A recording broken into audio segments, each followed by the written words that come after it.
At the age of 15, I decided that I loved my country so much, I was going to go down to the recruitment office and enlist to join the army. And I did. I started my training at 16, I got my first medal at 19, but by the age of 22, I decided I wanted to get married, and unfortunately, being in the army and being married, they're not really something that are compatible.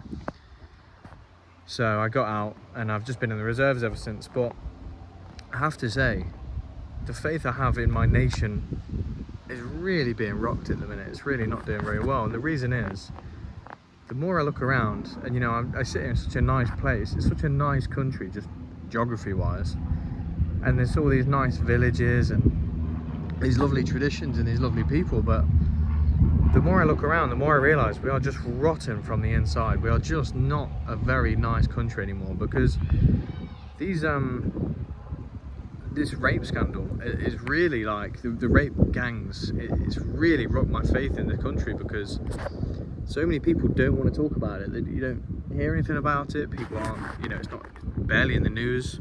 And then there's the football, which is on the other side of the planet. I personally don't care about it at all. There's like 2 English people on the team.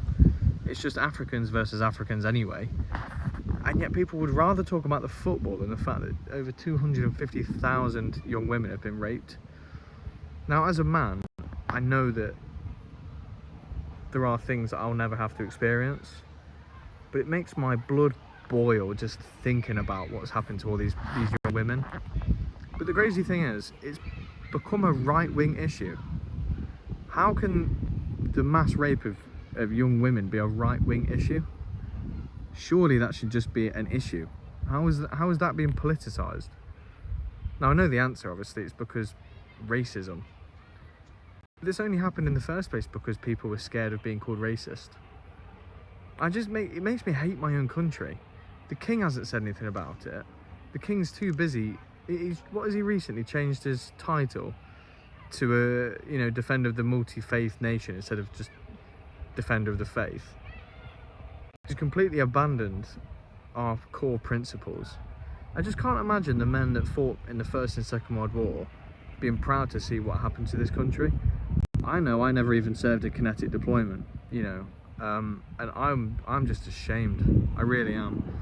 It's one of the reasons I decided to leave the army. Obviously, I left to get married, but I had a lot of reasons to leave. One of them was just the fact that, what the fuck was I defending anyway, you know? Honestly, you look at the country now, and it's so rotten, and people just want to talk about football. I can't wrap my head around it. It really makes me despise my own country. And we want to hate on other countries, mainly America. It's like so easy to just make cheap jokes about America. And they're not perfect either, but they seem to be in a better place than we are. You know, the ethnic replacement's worse than they realise. But I just hate the fact that it's a controversial topic in the UK to talk about it. It's controversial to talk about these things that are clearly just awful. And I'm starting to think, if it's the average person that I despise, do I even like the British people anymore? You know, we're not talking about the Muslims themselves, because obviously I'm not a fan. But if it's English people defending the rape gangs, trying to hush it down, not talk about it, I don't even think I like my own country anymore. I don't like what it's become. Only a few years ago I would have died for it. But now I realise, after Kabul was given back to the Taliban, and they basically just gained, you know, helicopters and drones and whatever else from NATO, what did we even achieve out there? So I would have died for nothing had I gone. I don't know. It just makes me really think, what is going on with the UK, and is there any glimmer of hope for it?